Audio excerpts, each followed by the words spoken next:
I'd like to read Psalm 111. This is actually the psalm that's suggested on today's Revised Common Lectionary.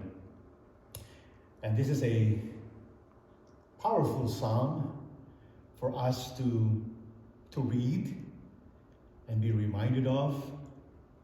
One thing about this psalm is that it's written most probably during the time that the Jewish remnant started returning from exile.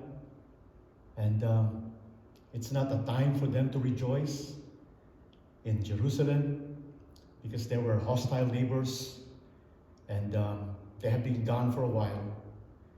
And they were also struggling with the uncertainty, asking themselves, would God still love us even after we have sinned against Him? Psalm 111.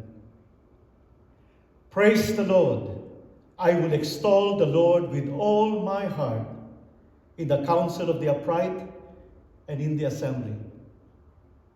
God's people is called to worship Him despite the difficulties they're in.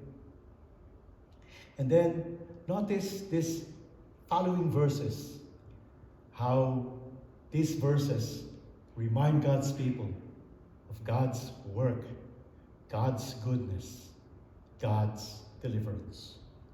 Great are the works of the Lord. They are pondered by all who delight in them. Glorious and majestic are His deeds, and His righteousness endures forever. He has caused His wonders to be remembered. The Lord is gracious and compassionate.